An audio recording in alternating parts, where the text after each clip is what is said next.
Now, this is a story of a man, a dairy farmer, who came back from the dead. Doctors were all set to turn off his life support, but his family refused to give up. They demanded the hospital try high doses of vitamin C. Well, as Melanie Reid will show you, it turned into a fight. The specialists didn't believe such a treatment would work, but, well, suffice to say, the farmer is no longer on death's door, and his family claim he's living proof.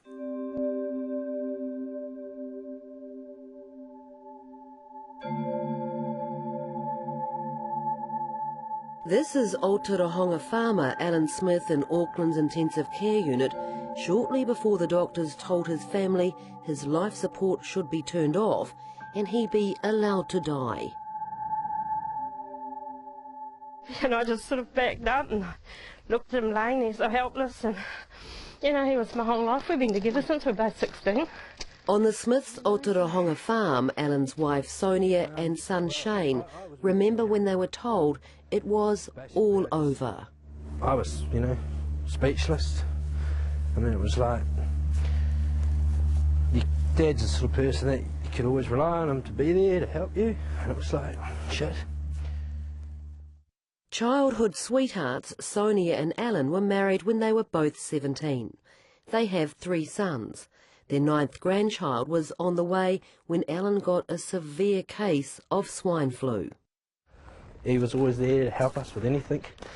And it was just, yeah, I mean, what were we going to do? And he wasn't very old, eh?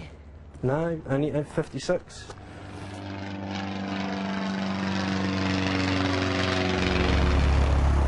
But on the other side of the house, over the back paddock, having been taken on an aerial check out of the farm, the bloke they're calling the Miracle Man. Looking anything but dead. Alan. Hello.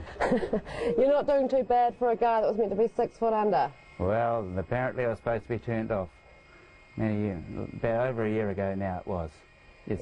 We're going to turn the machine off that was keeping you alive? So we're going to turn the machine off. And Alan Smith's survival has been described as one of the most remarkable and controversial turnarounds in New Zealand medical history. Feel lucky to be alive? I am very lucky. They tell me I'm not a 1 in a million, I'm 1 in a billion to live. Alan's story began on June 28, 2009. He arrived at Auckland International Airport after a fishing trip with mates in Fiji.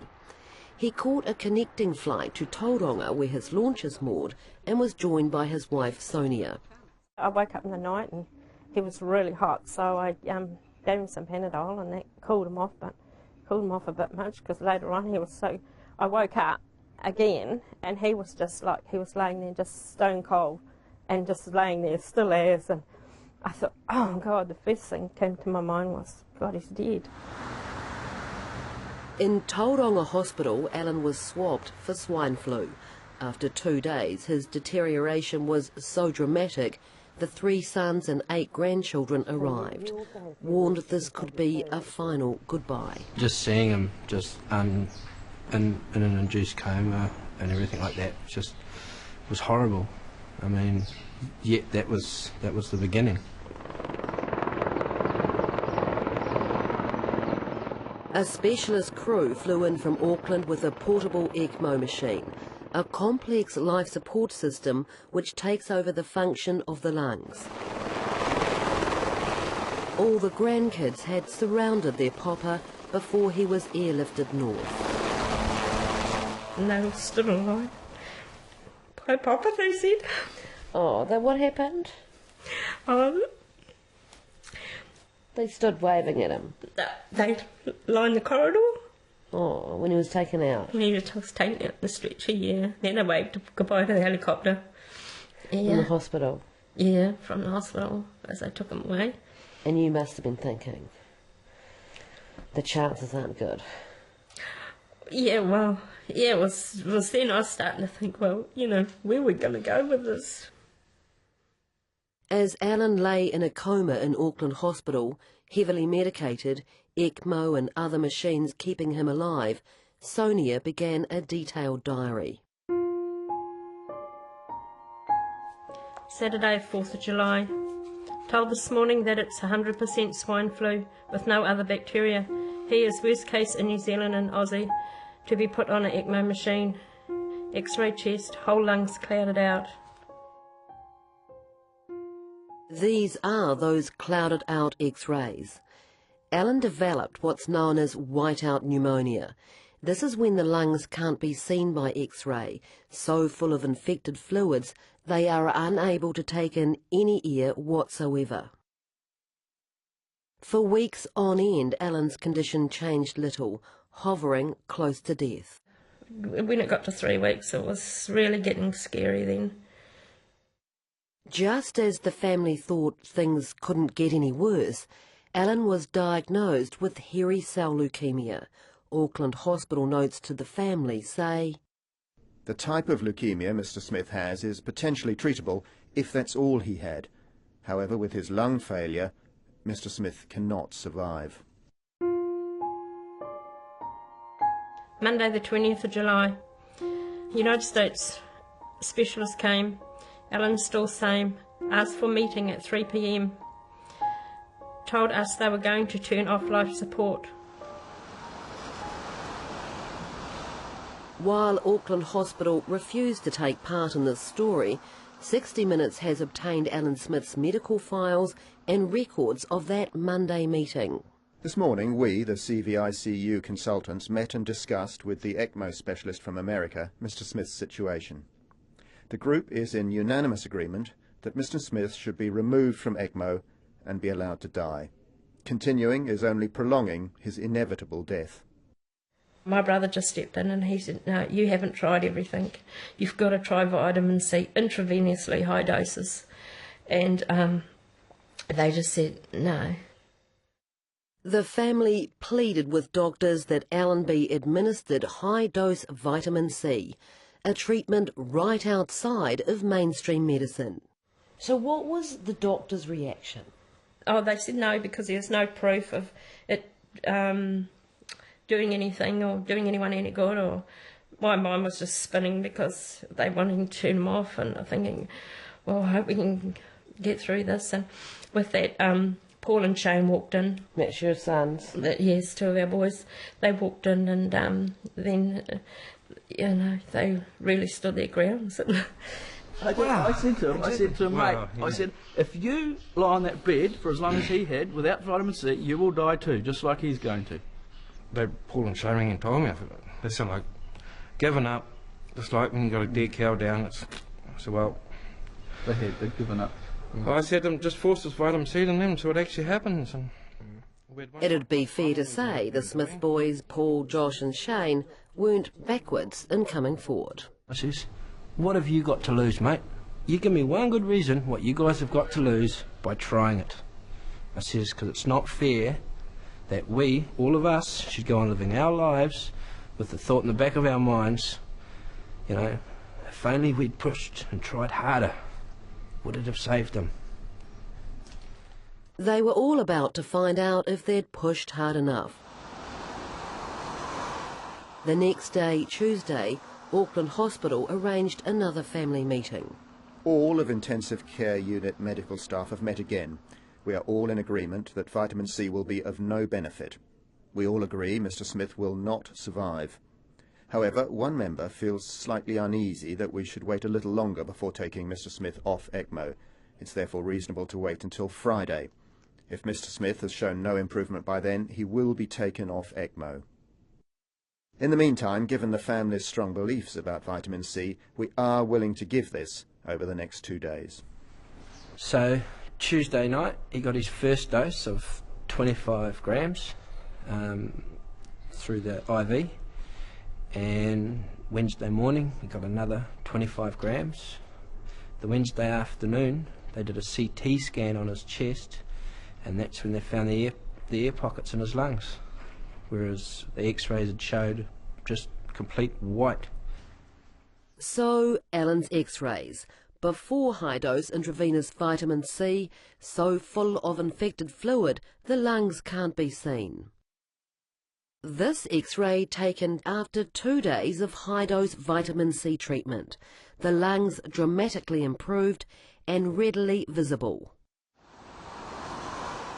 By D-Day, the Friday when Alan Smith was destined to die, when the ECMO life support was to be withdrawn, turned out to be the day Alan Smith was destined to, well, maybe, survive. Mr. Smith is stable but still critical. He has improved over the last couple of days. Turning Mr. Smith prone has probably made the biggest difference. His chest x-ray is better. They didn't agree or believe that the vitamin C turned him around, because What did they think turned him around? coincidentally, the same time as he started getting his vitamin C, they proned him, which was turning him over onto his stomach. So that's their argument on that's why he got better. So Assume it will be, won't we? my question to that is, why didn't you try that before even suggesting to turn the machine off? So less than a week after the high-dose vitamin C was started, Alan had improved to the point that he could be taken off ECMO life support. Sunday 26th July. Got taken off ECMO this morning today, hooray. Seems funny seeing him breathing again. He is taking a few of his breaths on his own. Then, just as the family felt they could breathe a bit easy themselves, Alan's health started to dive. They would find the vitamin C had been stopped. This time, a different consultant was there, and he was just so adamant against it. He sat back in his chair, rolled his eyes and crossed his arms and looked at the ceiling and said, "No, not putting him back on it. No, no." Did he make you feel like a bit of an idiot? He did, and it's the first time everyone hit someone. I got quite serious with that doctor. How serious? The meeting was stopped, put it that way. 3 days later, the vitamin C was restarted, but only very low doses of 1 gram twice a day. So we got them all in one mob, not two mobs? Now, while these King Country brothers certainly don't claim to be medical experts, they say the mucking about with the vitamin C was reflected by the changes in their father's health, and they say you'd have to be a bit thick not to see what was going on. So he was on 100 grams per day, improving rapidly, very rapidly. And then he went downhill rapidly when they stopped it, cold turkey. When he got put back on vitamin C after that heated meeting, it was at a very low dose. And once again he started recovering, but it was a slow recovery. They expected to have him transferred to Waikato in less than a week. It took a lot longer. By early August, still critical and still in an induced coma, but by now breathing on a ventilator, Alan was airlifted closer to home, to intensive care at Waikato Hospital, who, like Auckland Hospital, wouldn't be interviewed. It was here the Smith family found they had another scrap on their hands. A doctor comes on and stops it. And Stops the vitamin C? stops the vitamin C. And says what? And I said, you know, why? And he said, well, this stuff has come down with him and we don't know what it is. So here we go again, another fight. This time they brought in the heavyweights. Wellington public law specialist May Chen warned Waikato Hospital. The decision to discontinue the high-dose intravenous vitamin C treatment without consulting with Alan's family is in breach of Right 7 of the Health and Disability Commissioner's Code of... There was even a threat, wasn't there, that you would go to the High Court? Yes, we would. Well, this is someone's life we're dealing with, not just anything, you know. Once he's dead, he's dead. You can't get him back. And we weren't going to let that happen. So they agreed to give him a couple of grams of vitamin C a day. Yeah. And you wanted him to be on like 50 grams a day. That's right. Yeah. So they kind of said, yes, we'll do it, but didn't really do it anyway. No, that's right. Slowly recovered, and it wasn't until we got some oral lipospheric vitamin C into him, and that's when he once again recovered really fast.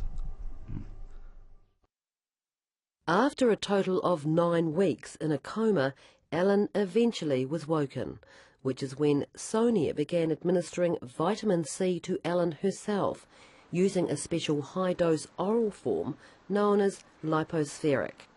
The next step was meant to be months of rehabilitation. I was taking 6 grams of that a day, of the lipospheric, and of course when I had to go to rehab again to learn to walk, I was told I'd be there for 3 months.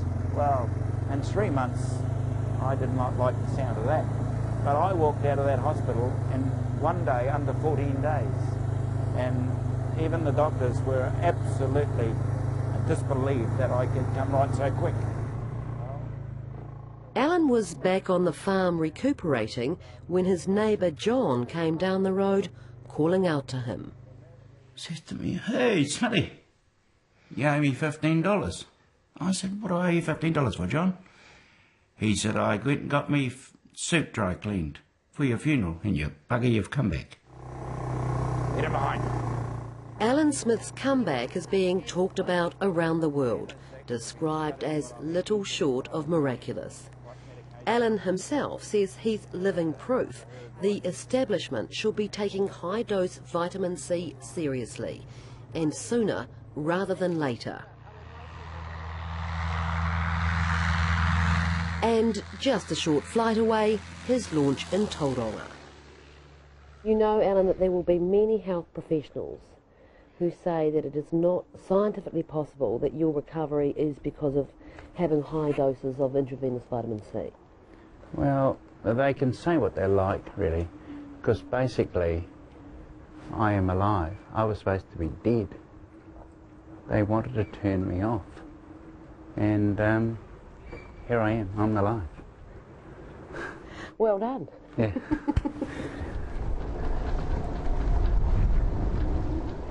Just a note, Alan Smith no longer shows any signs of having leukemia. I've beaten the system, as to speak, and you know, if my family had let them turn me off, I would be dead. It's not a good day to be dead today. Not a good day to be dead today. There's obviously a fish out there somewhere with my name on it. We don't catch it.